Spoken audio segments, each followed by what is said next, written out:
Yeah. Put that microphone over there. I'm Cassandra Seckler, and I'm the writer, director, producer, makeup artist, and actor in Lovesick. And it speaks for itself. I like to deal with a lot of dark subject matter, especially body image and sexuality. So it kind of explores that and a lot of other things too. Cocktails, and you know, when you're like that plan. sometimes when you're inebriated, that tends to be when the ideas start to flow. So, you know, who knows? And Joe, you might have some projects on separately from us. You want to talk about? A little too early to talk about. Okay. I've got a couple things. The main one is a film called Tearful Surrender, which is part of a trilogy based around the occult and water demons. So it's about a sea siren and her witch accomplices who must feast on human souls and blood to survive. And and so we're in pre-production for that, and also another film that's kind of a follow-up to our last feature film, Elliot. And if you have any questions about our last feature, we can talk in the lobby. It's kind of a follow-up to that, like a sci-fi odyssey. Where you do want to, you feel grateful to everyone who came and decided to help you on your film. And I think that's the best part of seeing it come to life. I mean, there's so many feelings. It's like sometimes you hear the story about Andy Warhol not being able to watch his own work and having to escape from a chair because they had to tie him to a chair to watch it. And sometimes it's a bit like that. It's hard to watch your own work, especially if you're dealing with a lot of personal subject matter, which is something I choose to grapple with.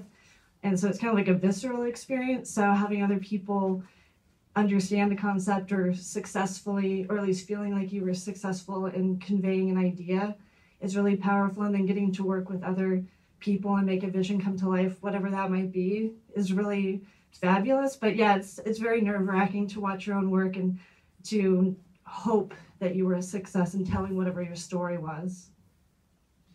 To put a lot of that money towards location scouting or something else.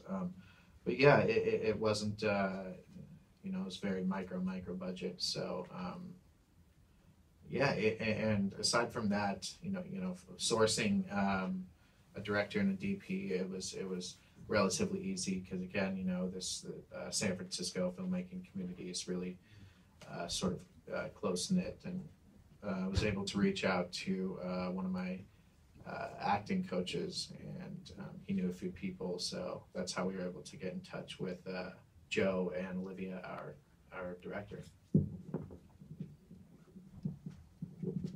And to go off of that, we are really lucky in the Bay Area community for film and art.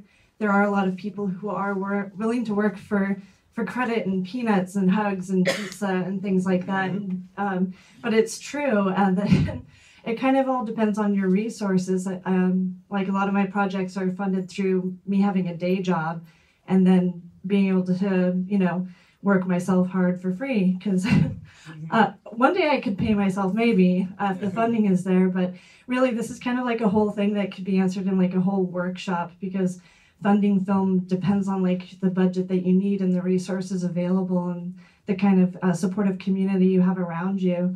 So Lovesick was like $600, and that was all on the makeup. And if you noticed, I pretty much myself and my film partner did the whole thing, and it was like in our garage with black velvet sheets all around me, you know, and the lighting, and it's kind of like, how can you add production value at a low cost? So it's all about researching, and again, the resources available to you. I've crowdfunded projects, and I'm hoping one day I can meet some really rich people who love film, and well, because I'd love for nothing more than to even have 15,000 available, you know, not even $1 million. We have the love of film here, we just don't have the rich people yeah, in this just, room. So I've got some project ideas that require a little bit more money. Rich friends. So we were